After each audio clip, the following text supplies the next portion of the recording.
जीवन एक ऐसी यात्रा है जिसके लिए ना तो कोई निर्देश दिए जा सकते हैं और ना ही किसी को इस यात्रा में आने वाले विभिन्न पड़ावों के बारे में कुछ ज्ञात होता है। जन्म के बाद आत्मा का शरीर में प्रवेश और मृत्यु के बाद किसी दूसरे शरीर की तलाश, यही जीवन का सत्य है। जो व्यक्ति इस सत्य को जान लेता है, उसे समझ लेता है, वो अपने सभी उद्देश्यों को बहुत आसानी से पा लेता है। जब कोई विचार खुलकर दौर नहीं लगा पाए तो समझ लीजिए वो अदृश्य बेड़ियों से बंधा हुआ है। कोई भी जीवन तब तक कभी महान नहीं बनता जब तक यह केंद्रित, समर्पित और अनुशासित नहीं होता। लेकिन कोई भी जीवन तब तक कभी खुशहाल नहीं होता जब तक इसे ईश्वर के गौरव के लिए न जिया जाए। जिससे 10 आदमी अच्छी प्रेरणा पाते हो तथा शुभ कार्य में लगते हो तो समझना चाहिए कि उसके भीतर ईश्वर की विभूति अधिक है। जीवन की चुनौतियों को स्वीकार करने में समर्थ बनिए। ईश्वर से यह मत कहिए कि मुझे ही क्यों, बल्कि कहिए मुझे आजमाइए। यही जिंदगी का जोश है। एक उच्चतर जीवन हमारे लिए शुरू हो जाता है जब हम अपनी स्वयं की इच्छा को एक दिव्य नियम के सामने झुकने के लिए त्याग देते हैं। ईश्वर निरंतर हमसे बातें करता रहता है, लेकिन जब वह मौन हो जाता है तो मानवता बहरी हो जाती है। हमेशा उस काम को कीजिए जिसे आपका आत्मा करने की आज्ञा देता हो, क्योंकि यह ईश्वर की आवाज है। प्रकृति स्वयं गतिशील है, परंतु वह न तो अपने को जानती है और न अपने से भिन्न को ही जान सकती है। फिर वह कौन है जो उस प्रकृति का नियमानुसार संचालन करता है, जीवों को उनके कर्मानुसार फल भोग कराता है और कर्म बंधन से मुक्त भी कराता है। बिना चेतन के सहयोग के प्रकृति कोई भी ऐसा काम नहीं कर सकती जो नियमानुसार चलता रहे और उसमें कोई व्यवधान न पड़े। अतः यह सिद्ध होता है कि उसका एक संचालक सर्वशक्तिमान अवश्य है, वही ईश्वर है। जिसके हृदय में ईश्वर का प्रेम प्रवेश कर गया, उसके हृदय से काम, क्रोध, अहंकार आदि सब भाग जाते हैं, वे फिर नहीं ठहर सकते। याद रखिए, ईश्वर का प्रत्येक विधान हमारे परम हित के लिए है। इसीलिए किसी भी परिस्थिति को लेकर ज्यादा चिंतित न हो।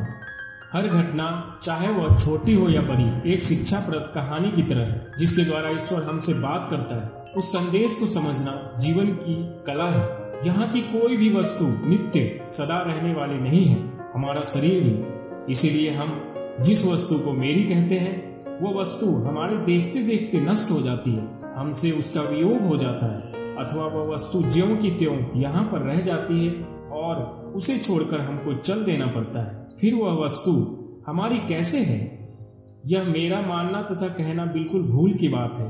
आज जिसे मेरा कहकर मरे फिरते हो, कल स्वार्थ में जरा सी बाधा आते ही वह पराया हो जाता है। पुत्र में, पिता में, भाई में और मित्र में शत्रु भाव हो जाता है। आज जिसको जरा सा अनमना देखकर हमें दुख होता है, भाव बदलने पर उसकी मृत्यु में भी दुख नहीं होता है। वरन द्वेष भाव बढ़ा हो तो सुख की सी अनुभूति होती है। दुख पाप का परिणाम है और सुख पुण्य का। अतः जब हमें संसार में दुख मिलता है, हमारे भोग सुख का नाश होता है, तब हमारे पाप का क्षय होता है, हम एक भयानक कर्म ऋण से मुक्त होते हैं। और जब हमें संसार में भोग सुख प्राप्त होता है, हमारे भौतिक दुख का अभाव होता है, तब हमारे पुण्य का क्षय होता है, हमारे सत्कर्म पूंजी समाप्त होती है। आराम चाहने वाला मनुष्य अपनी वास्तविक उन्नति नहीं कर सकता। अपने में विशेषता केवल व्यक्तित्व के अभिमान से दिखती है। मनुष्य का प्रधान कर्तव्य है अपने आत्मा की उन्नति करना। सभी मनुष्य अपनी बुद्धि के अनुसार उन्नति के लिए चेष्टा तो करते हैं, परंतु उन्हें सफलता नहीं मिलती, क्योंकि हमने कुशल और असत अभ्यास से ऐसी अनेक बाधाएं खड़ी कर रखी हैं जिनके कारण हम यथार्थ उन्नति के पथ पर आरूढ़ नहीं रह सकते। उनमें आसक्ति, द्वेष, लोभ, भय, दंभ ये सब प्रधान है। उत्तम पुरुष उनको समझना चाहिए जिनमें स्वार्थ, अहंकार, दम्भ और क्रोध नहीं है, जो मान बढ़ाई या पूजा नहीं चाहते, जिनके आचरण परम पवित्र है, जिनको देखने और जिनकी वाणी सुनने से परमात्मा में प्रेम और श्रद्धा की वृद्धि होती है, हृदय में शांति का प्रादुर्भाव होता है। एक महापुरुष वही करता है जो सबके हित की हो, और एक सामान्य पुरुष वही करता है जिसमें सिर्फ उसका हित हो। यदि एक एक व्यक्ति खुद सुधर जाए तो समाज और राष्ट्र दोनों सुधर जाएगा। सच्ची बात को स्वीकार करना मनुष्य का धर्म है। मनुष्य को वस्तु गुलाम नहीं बनाती, उसकी इच्छा गुलाम बनाती है। श्रेष्ठ पुरुष वही है जो दूसरों के हित में लगा हुआ है। मनुष्य का उत्थान और पतन भाव से होता है, वस्तु परिस्थिति आदि से नहीं। अपने सुख से सुखी होना और अपने दुख से दुखी होना यह पशुता है, तथा दूसरे के सुख से सुखी होना और दूसरे के दुख से दुखी होना यह मनुष्यता है। जैसे वृक्ष हमेशा फल से जाना जाता है, उसी प्रकार मनुष्य भी अपने कर्म से ही जाना जाता है। इसीलिए कर्म वही करे जो शास्त्र आज्ञा करते हैं, क्योंकि मनुष्य आज जो भी परिस्थिति में है उसका वो खुद निर्माता है।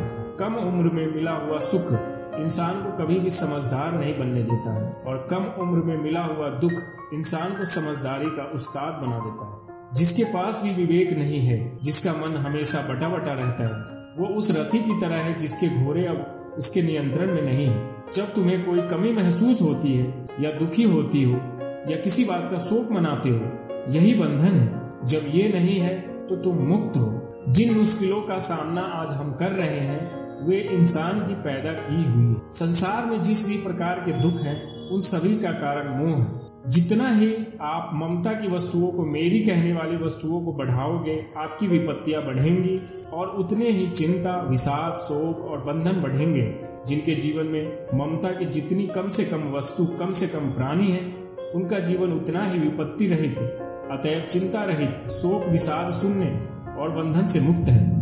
किसी की विचारधारा को अपनाने से पहले उसके व्यक्तित्व के बारे में जानना परम आवश्यक है, क्योंकि विचारों की क्रांति आपके व्यक्तिगत जीवन में बदलाव लाती है, जिससे एक सभ्य सुरक्षित समाज का निर्माण होता है। मन ही संसार है, इसीलिए मन की शुद्धि करनी चाहिए। जैसा व्यक्ति का मन होता है वैसी उसकी दशा होती है। मन सफेद कपड़ा है, इसे जिस रंग में डुबाओगे वही रंग चढ़ जाएगा। मन को स्वतंत्र छोड़ देने पर वह नाना प्रकार के संकल्प विकल्प करने लगता है, परंतु विचार रूपी अंकुश से मारने पर वह स्थिर हो जाता है।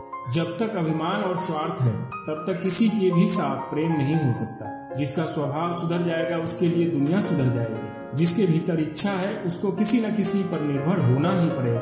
भारतीय संस्कृति का जो कर्तव्य तथा त्याग का उज्जवल आदर्श था, अब उसकी जगह आज अधिकार तथा भोग ने ले ली है। सभी लोग अधिकार और अर्थ या भोग के पीछे उन्मत्त हैं। कर्तव्य तथा त्याग होने पर उचित अधिकार तथा अर्थ, भोग अपने आप आते हैं। अगर अपनी संतान से सुख चाहते हो तो अपने माता पिता की सेवा करो। यदि जीवन में शांति चाहते हो तो कामना का त्याग करना सीखना होगा। किसी के अहित, क्षति, नुकसान, हानि, बुराई, चोट आदि की भावना करना अपने अहित को निमंत्रण देना है। धन मनुष्य की सुख सुविधा के लिए है, उसे परेशान करने के लिए नहीं। जिस धन से मनुष्य एक दूसरे की भलाई करता है वही धन सार्थक है। धन को मनुष्य का सेवक बनकर रहना चाहिए, स्वामी बनकर कदापि नहीं। रुपयों को सबसे बढ़िया मानना बुद्धि भ्रष्ट होने का लक्षण है। धर्म के लिए धन नहीं चाहिए, मन चाहिए। जैसे रथ का पहिया इधर उधर नीचे ऊपर घूमता रहता है, वैसे ही धन भी विभिन्न व्यक्तियों के पास आता जाता रहता है। वह कभी एक स्थान पर स्थिर नहीं रहता। अगर जीवन में खुश रहना है तो फैसले अपनी परिस्थिति को देखकर ले। दुनिया को देखकर जो लेते हैं वे हमेशा दुखी ही रहते हैं। जब तक आप अपनी समस्याओं एवं कठिनाइयों की वजह दूसरे को मानते हैं, तब तक आप अपनी समस्याओं एवं कठिनाइयों को मिटा नहीं सकते। हम पारस्परिक बैर भाव को त्याग कर सुहृदय, मनस्वी तथा उत्तम स्वभाव वाले हों। एक दूसरे को सदैव प्यार की दृष्टि से देखें, त्यागपूर्ण जीवन जिए, तभी हम सुखी रह सकेंगे। भारतीय दर्शन में त्याग में सबके हित में अपना हित समझने वाले जीवन को ही सर्वश्रेष्ठ माना गया है। अक्सर देखा जाता है लोगों में दान में भी किसी पर एहसान करने का भाव रहता है। अपने अहंकार के पोषण की अनुभूति होती है, बदले में नाम, यश, कीर्ति, प्रतिष्ठा आदि की आकांक्षा रहती है। त्याग तो दान से भी ऊपर की स्थिति है, जो दुख, मोह, क्रोध, अहंकार आदि सबसे परे है। सच कहे तो पारस्परिक वैर भाव को त्यागना जीवन है। परिवार व समाज की उन्नति का मुख्य आधार है। जब मन में द्वेष भाव समाप्त हो जाता है तो वहाँ पवित्रता और निर्मलता का वास होता है। इससे मनुष्य के हृदय में लोगों के प्रति सद्भावनामय त्याग जागृत होता है और बदले में उसे सबका सहयोग मिलता है। लोक प्रतिष्ठा तो बढ़ती ही है। वास्तव में समाज हो या परिवार, जब तक सब में हृदय की एकता, मन की एकता, द्वेष का अभाव तथा प्रेम एवं सद्भाव का व्यवहार नहीं होगा, सुख शांति का वातावरण बन ही नहीं सकेगा। लक्ष्य एक होने पर भी यदि आपस में द्वेष है, कलह है, ईर्ष्या है और मनोमालिन्य है तो काम कैसे चलेगा। सबके मन व हृदय एक होने चाहिए, तभी आपस में सहयोग एवं सहानुभूति का वातावरण बनेगा। सच्चे मन से हार्दिक सहयोग मिलने पर ही लक्ष्य पूर्ति संभव हो सकेगी। इसी से जीवन में प्रेरणा और क्रियाशीलता आती है। पारस्परिक प्रेम और सहानुभूति की अभिवृद्धि होती है। घनिष्ठ प्रेम का प्रवाह ही लोगों में अपने स्वार्थ से ऊपर उठकर एक दूसरे का हित चिंतन करने को प्रेरित करता है। जिस प्रकार माँ अपने बच्चे को, गाय अपने बछड़े को दुलारती है, पुचकारती है तथा उसकी भलाई के लिए संसार का बड़े से बड़ा संकट भी स्वयं झेलने को तैयार रहती है, उसी भावना को यदि हम आपसी व्यवहार में उतार सके तो यह संसार स्वर्ग बन जाएगा। यह तब संभव हो पाएगा जब परिवार हित, समाज हित और राष्ट्र हित में सब लोग अपना भी हित समझेंगे। आइए हम सब यह संकल्प अंदर से जगाएं